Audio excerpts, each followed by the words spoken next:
ఫిలిప్పీన్స్‌లోని దక్షిణ మిండోనో ద్వీపం సమీపంలో శక్తివంతమైన భూకంపం సంభవించిన వెంటనే పలు ఆసియా దేశాల్లో సునామీ హెచ్చరికలు జారీ చేశారు. ఈరోజు తెల్లవారుజామున సంభవించిన 7.7 తీవ్రత గల ఈ భూకంపం దేశంలో తీవ్ర విధ్వంసం సృష్టించింది. మౌలిక సదుపాయాలను కూల్చివేసింది. Philippine Institute of Volcanology and సిస్మాలజీని ఉటంకిస్తూ తొలి భూకంపం తర్వాత గంటకు పైగా ప్రకంపనలు సంభవించినట్లు ఆల్ జజీరా నివేదించింది.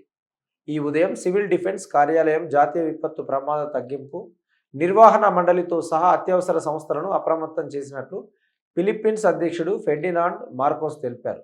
సారంగాని దావో యాక్సిడెంటల్ తవితో సహా 9 ప్రావిన్సులలోని ప్రజలు తక్షణం ఎత్తైన ప్రదేశాలకు లేదా లోపలి ప్రాంతాలకు తరలి వెళ్లాలని దేశ అధికారులు తెలిపినట్లు ఆల్ జజీరా తెలిపింది. ఇండోనేషియాలోని ఉత్తర సులవేసి, ఉత్తర గొరంటాలో ప్రావిన్స్ సంఘీయ దీవులలోని కొన్ని ప్రాంతాలకు కూడా తరలింపు ఆదేశాలు జారీ చేశారు.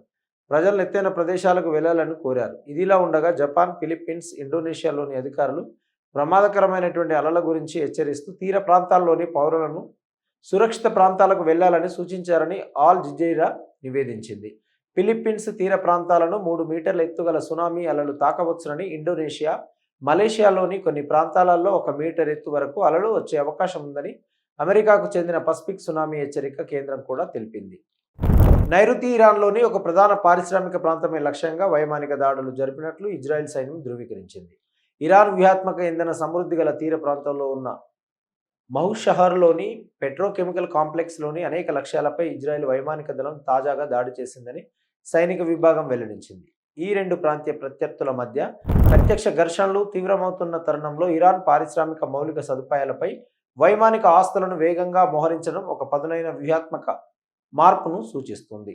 ఈ దాడుల సమయంలో దెబ్బతిన్న నిర్దిష్ట ఆస్తులను సైనిక కమాండ్ వెంటనే వెల్లడించలేదు. అయితే బాంబు దాడుల వల్ల జరిగిన నష్టం అంచనాలు పూర్తయిన తర్వాత మరిన్ని వివరాలు వెల్లడిస్తామని రక్షణ అధికారులు సూచించారు.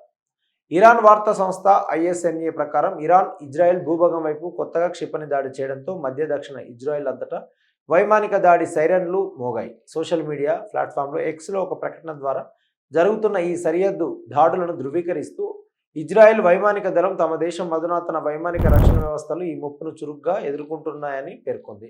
కాగా ఇరాన్ నుండి ఇజ్రాయెల్ దేశ భూభాగం వైపు క్షిపణులను ప్రయోగించినట్లు IDF గుర్తించింది. ఈ ముప్పును అడ్డుకోవడానికి రక్షణ వ్యవస్థలు పనిచేస్తున్నాయని ఇజ్రాయెల్ వైమానిక దళం పేర్కొంది. ఈ క్షిపణుల వర్షం కురుస్తున్న నేపథ్యంలో ఇజ్రాయెల్ విదేశీయ రక్షణ యంత్రాంగం తక్షణమే అత్యవసర ప్రసార ప్రోటోకాల్లను సమీకరించింది. హోమ్ ఫ్రంట్ కమాండ్ సంబంధిత ప్రాంతాల్లోని మొబైల్ ఫోన్లకు నేరుగా ఒక ప్రాథమిక ఆదేశాన్ని జారీ చేసి పౌరులను సురక్షిత ప్రాంతాల్లోకి ప్రవేశించమని తెలియజేసింది. వాస్తవ వార్తలకు ప్రమాణం టీవీ వర్తమానం. ఈ వార్తలు ఇంతటితో సమాప్తం. మరిన్ని విశేషాలతో మళ్ళీ కలుద్దాం. నమస్కారం. సబ్స్క్రైబ్ చేయండి, షేర్ చేయండి, కామెంట్ చేయండి, లైక్ చేయండి. వర్తమానాన్ని ప్రజల్లోకి తీసుకెళ్ళండి. ధన్యవాదాలు. Thank you.